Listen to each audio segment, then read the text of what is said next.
What's up, Eagles Nation? What's going on, NFL world? How you doing, division rivals? This is Steven Hyder with Gate City Sports Channel, the sports channel where the cerebral NFL fan comes for about 10 minutes of daily content.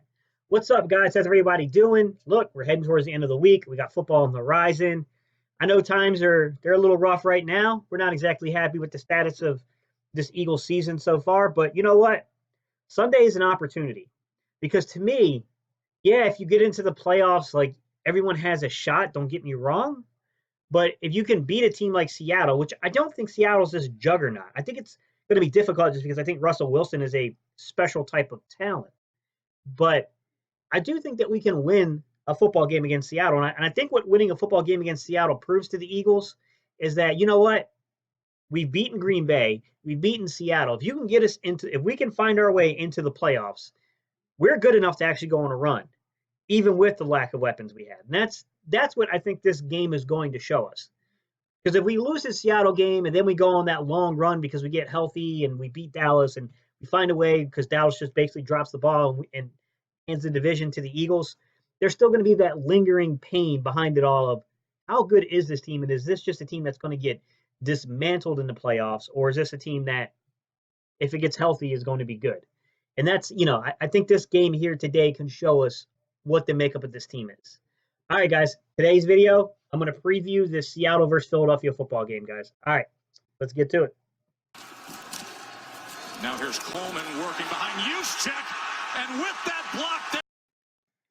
All right, guys, I think the hardest part about predicting and projecting this game is that we don't know who's even going to be on the field for the Eagles because of these injuries. I mean, is Alshon going to play?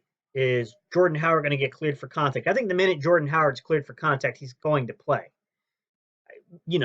Is Lane Johnson going to be in the lineup? To me, it seems pretty doubtful that Lane Johnson's going to play because once they start cross-training Andre Dillard to play right tackle, that pretty much tells me that they're expecting Lane Johnson to at least miss this game, if not another game following that. So we don't really know what's going to be available to us to plug and play. But this is what I will say, is if you're going to attack this Seattle defense, what we need to understand is that the Seattle defense it's decent. It's a decent defense, okay? It is really good at third down. It's a top 10 defense on third down, basically preventing that conversion rate. It only allows about 35% of conversions on third down, 36, somewhere in that area, guys. It's right there in that mid-range, top 12-ish range with the Eagles. So we know they're a really good third down defense, but they're not a good run defense. This team is ranked at 21st or 22nd-ish against the run. They're averaging or allowing over 100 yards a game on the ground. The average yards per carry is like 4.5 yards. This is not a very good run defense. In my opinion, this Seattle Seahawks defense can be had in the running game. Now, I will admit, there's one player on that football field that if you're going to try to run on, you've got to control. That's Bobby Wagner. Meaning we've got to move Bobby Wagner out of the play to run, because you talk about a guy who goes sideline to sideline and can play the run, can play the pass, can rush the passer. It's Bobby Wagner. He's a good football player.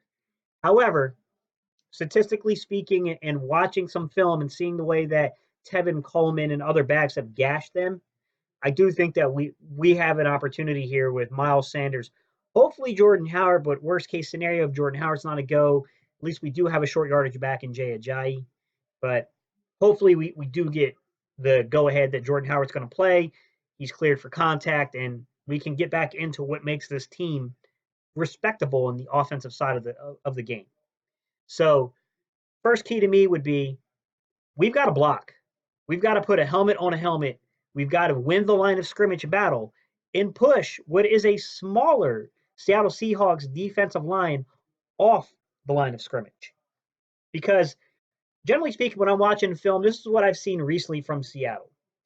This lineup is especially out there on passing downs when it's third down and long. So if they're out there on running downs, we got to get push on them. Ziggy Ansah, Quentin Jefferson, who's their left defensive tackle, he's a very good gap penetrator. Not so great against the run, but he gets penetration. He'll push into the backfield. Jerron Reed, and then Jadeveon Clowney. This is not a big defensive line. This is a defensive line that can be pushed. Now, when when they're trying to play the run, they do have players on this defensive line that can play the run. So they do have a run stuffer in Al Woods, who's like a 330-pound defensive lineman. Outside of Al Woods, they will occasionally use guys like Puna Ford. Puna Ford's kind of like their nose tackle, but he's not a big guy. Like this is a guy that Kelsey, especially Brandon Brooks, these guys, they should be able to get push on this guy. They should be able to move him out of the way. So in the running game, I think that defensive line can be controlled. And I do think that in order to be successful, number one, running the ball allows you to control time of possession. And then number two, if you're controlling, time of possession through the running game, then you're also keeping Russell Wilson off of the football field. So you're giving yourself a chance to keep the score into a respectable distance. So that way you're not trying to get into a shootout 30 points with the weapons we have on offense, which would not be ideal right now. And then, furthermore, you're setting yourself up for a better chance at third down conversion rate. If you're in a 3rd and 3, 3rd and 4, 3rd and 2, 3rd and 1, the chances of you converting that are much higher, and your playbook opens up much more than if you're in 3rd and 10, 3rd and 8, 3rd and 15. Those type of things, hopefully we don't fall into the habit of getting ourselves into, because we're not a very good passing offense with this receiving core that we have. And to make matters worse, the way Doug Pederson has been playing, he's not trying to utilize speed. He's doing weird things like trying to pass heavy out of 12 man, which it creates routes to develop slowly, which causes Wentz to hold the ball longer. It's not a good look.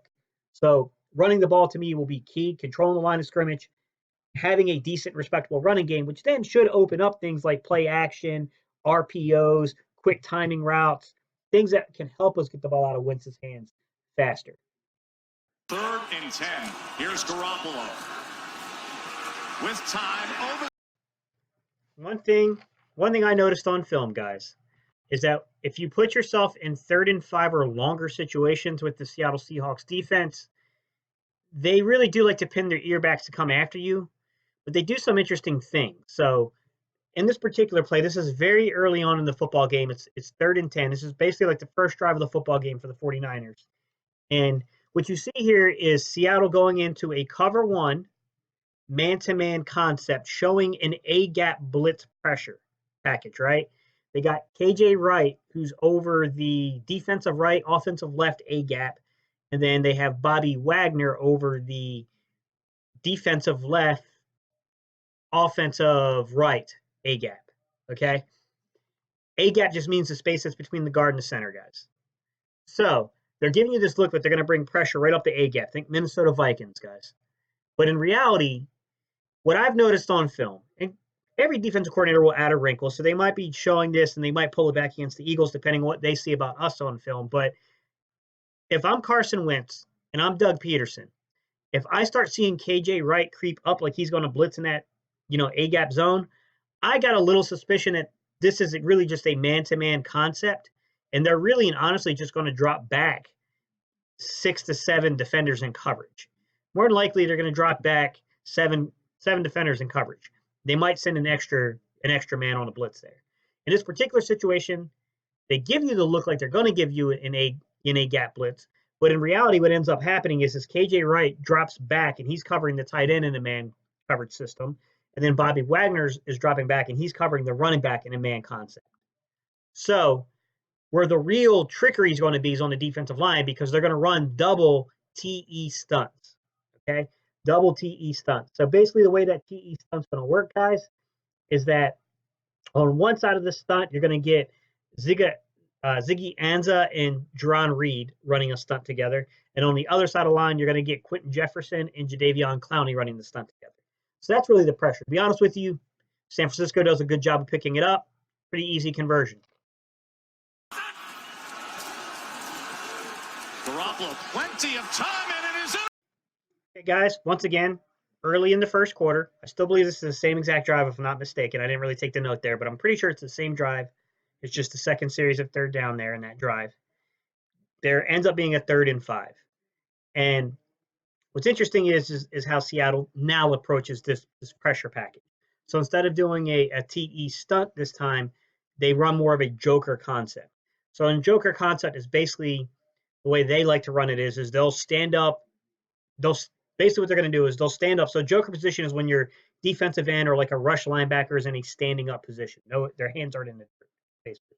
We like to do this with like Avery.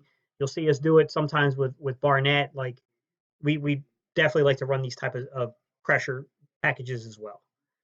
But what they're doing here is they're using one joker in Jadeveon Clowney, and he's on the left defensive end side, and then on the right defensive end side, which is really just it's a pass linebacker, it's a rush linebacker positioning. This formation, it allows them to basically get 3 pass rushers on the field. So basically, instead of doing like the Eagles do, where we might kick a defensive end inside, so we might run out there. We still have a 4-man front, but we're on out there, Brandon Graham inside or Vinny Curry inside, and then we'll have Avery and Sweat on the outside with Barnett or something. They'll run 5 defensive linemen, but 3 of them will be kind of rush end type situations. So they'll run 2 jokers, one being basically Michael Kendricks, and then the other one will be Jadeveon Clowney. And then somewhere on that defensive line, you're going to have Anza as the other pass rusher that they like to try to get pressure on the quarterback. Really, it's about speeding the quarterback up and hoping that he makes a mistake. Garoppolo, plenty of time, and it is in. Some other notes, guys, defensively about this team.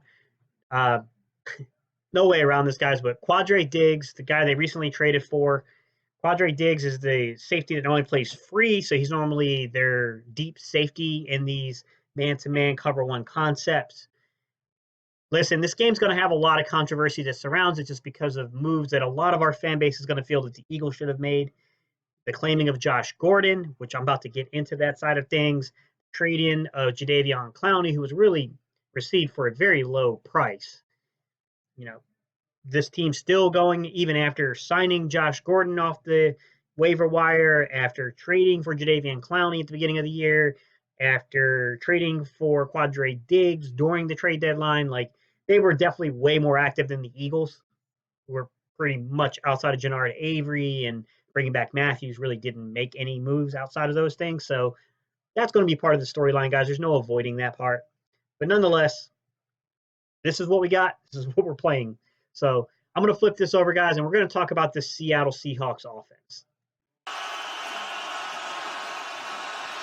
Gets it out quickly. If you guys are wondering, is there a subliminal message behind me transitioning to a clip that shows the Seattle Seahawks properly utilizing a switch route and being successful in the same exact way the Eagles wanted to run it last week against the New England Patriots? Yes, there is, to show you just how bad our receiving core is. All right, guys, Seattle Seahawks. Offensively, this is what I will tell you. This team really runs itself through the running game. It is going to rely on their running back Carson a lot. And they are, although they pass more than they run, they are a 53 to 47 ratio.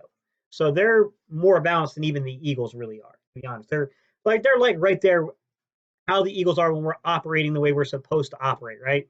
We're supposed to operate. The Eagles are like a 55-45 when we're operating correctly. They're a 53-47. That's their ratio. So they're definitely committed to the running game. And inside of the running game, guys, they like to utilize a lot of 11-man personnel. And they're a very unique and strange team because the way that they utilize the receivers it's interesting. They'll use guys like number 83 Moore for them. He's a 6-footer, kind of 200-poundish. He's got a little speed to him. Anytime I normally see a stack set, I kind of look to see if Moore's on the field because he definitely likes to operate out of those stack sets. They got Jerron Brown, who's a big guy, 6'3", 218 pounds. Of course, they have Josh Gordon, who they signed recently, who's another, 6'3", 225-pounder. Add him with guys like, Metcalf, who's, 6'3", 6'4", 225 himself. Like, they got height and they got size, this football team at the receiving core. They also have Malik Turner, number 17, who they use a lot. He's a 6'2", 200-pound guy. So, I mean, they utilize a lot of different wide receivers in Seattle. So they're going to run predominantly out of the 11-man personnel. As a matter of fact, 73% of all their offensive snaps come out of 11-man. That's 480 total plays for them, 73% of their offense, which if you compare it to the Eagles, we're running 365 out of 11-man compared to their 480 out of 11-man. So heavy 11-man offense. What I will say, though, is just because they're in 11-man does not mean they will not run the football. They are a 59-41 ratio when it comes to running. So roughly, let's just round it and say 60-40 pass to run. So they will run out of that. Some other things that you'll notice is the next prominent formation for them would be the 12-man personnel package. They do like to run a lot of two tight end sets. They just recently brought up a guy they brought him back from IR, so I would suspect to see them keep utilizing 12-man sets. On top of their 12-man sets, guys, they will run 10-man for wide receivers. Like I just said, they do have a plethora of wide receivers on this offense, so they'll run roughly 10% of their offense or so. Not even 10%. It's actually about 7% of their offense out of the 10-man, which is roughly about 46 plays on the season. So they can spread you out and attack you. Outside of that, guys, and by the way, what's interesting about this team when they go 10-man, they'll run the ball out of 10-man, which is strange. Normally when you go 10-man, you're spreading the offense out. You're trying to hit them with a pass. This team is 52-48. 52% of the time they're in passing downs out of 10-man, 48% of the time they're running the ball at 10-man. Interesting mix there, guys. Now, I will say this. When you see 20, 21, and 22-man personnel, two-back sets, this is something that the Seahawks like to revert into when they're feeling pressured. When they have pressure in their face, then they'll start going into these two-back sets to slow down the pass rush, okay? They do this roughly about 4% of the time, but they did this a lot when they felt like San Francisco was getting pressure on them. So I wouldn't be surprised if we don't start getting home on pressures on them when it comes to them trying to get us in 11-man. I wouldn't be surprised we don't start seeing a lot of two-back formations, 20, 21, 22 personnel packages, or then going into 12-man. So that's kind of this offense in a gist of how it operates. And Russell gets it complete. All right, guys. So, number one, I apologize for some of the clips where it's having the record from webcam pop up. Like, I need to shut down the computer and restart it, but I don't want to do that until I finish this, and then I'll shut it down, restart it, and then upload the video. So, I do apologize for that, guys. I know that might be a little bit of a nuisance. In terms of Seattle, the other outside factors of their offense is essentially Russell Wilson. This is a guy I'm familiar with. Like I said, guys, I studied, as an undergraduate, I studied history at NC State. I was actually at NC State during the Russell Wilson years. So I do kind of have a feel for, how good of a football player this guy is.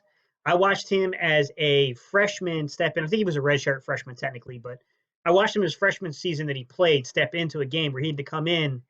I want to say we were playing like South Carolina or Tennessee. It was an SEC school. And we were getting smoked, and he was the only sign of like life we had that year. And that really started the ascension of NC State back into a respectable football program, because we had slipped post Phillip Rivers years for quite some time. So I understand how dynamic of a playmaker this guy is, believe me. With that said, God, I don't understand how the Eagles coaching staff doesn't look at exactly what Seattle's doing and duplicate it for Carson Wentz. Right there, what I just showed you was their utilization of essentially 20-man personnel. It's hard to even identify it as 20-man personnel because they're not split and they're in I form, but it's 20 men. It's two receivers, two backs, and a tight end. It's 20-man personnel. And what's crazy about it is the fact that the Eagles should have been doing the same thing against New England. Rolling the pocket, putting two backs in the backfield. It shocks me that we started off the game doing that, using our own variation of two-back sets. I believe we were in 22-man a couple of plays during that game, but we didn't continue it. Well, this is the type of stuff that you will see Seattle do when it starts to feel pressured. It'll try to look up for matchups with its running backs. It'll use a guy like Carson to try to blow up a blitzing, pass rusher. It's smart about the way it does it. It will roll. It will definitely go ahead and roll Russell Wilson out on screens, or not screens, but on design bootlegs. I don't get why the Eagles don't understand to do this with Carson Wentz. That's it, guys. This is my preview for the game. I'm not going to make a prediction because, number one, I think it's almost impossible to predict this game because I don't even know who's going to play for the Eagles in this game. But I do think we have a shot in this game. I think it's going to depend upon who's healthy and whether or not Doug Pederson gets his head out of his you-know-what and reverts himself back to running the football. And he's going to have to be good with the play design, guys. I mean, he's got to quit burying guys like J.J. Arcega-Whiteside so deep inside of the play progression. The only guy when you watch the all 22 was getting separation as a wide receiver. And man, I've had people claim, oh no, they're getting separation. Wentz can't read defenses. Guys, you're not watching film if you're saying that, because what you're saying is not supported by film. I'm trying to approach it from a rational standpoint, guys. He does hold the ball too long, but there's reasons why he's holding the ball so long. It's because there's not separation. In the Bill Belichick game, there was a couple times to where Doug Pederson gave him the pre-snap read of being in man. Carson identified it as being man as well, and no sooner than they snap the ball, they realize it's not a man concept, they're in zone. That causes you to hold the ball. I mean, that's just scheming on Bill Belichick's part. That's Bill Belichick beating Doug Pederson. You can't, that's not, it's different from what you guys think. You're not really watching film if you're saying that. So, in terms of who I think and how we win this game, we got to control the clock, guys. You've got to control the clock. We've got to be successful running the ball. And these guys, I mean, Doug Pederson has got to move J.J. Arcega-Whiteside up in terms of the progression. He can't be your fourth or fifth progression. If you're doing that and he's the only guy getting separation, you're doing Wentz an injustice. Because the only way that Wentz can actually succeed is to basically throw out what the coach is saying and start going through different progressions than what the play design is. That's not the way you want your team to operate. Doug Pederson's got to be better. Carson Wentz has got to be better. When receivers do get open, and I know that it's not fair because we're asking him to not have the same privileges that other quarterbacks get, but we can't miss those throws. We can't have those Mac Collins type throws again, where we miss a streaking receiver. The probability of Mac Collins making that catch, who knows? With that said, it can't be on you, Carson. You've got to make that throw. So we'll see how it turns out, guys. All right, I'm going to jump off here. All I'm going to do is ask you guys to like, comment, and subscribe. And it's that time of the day where we do a little thing where we go EAGLES. Look, a win puts everything back on track, guys. We just need to focus on winning this football game.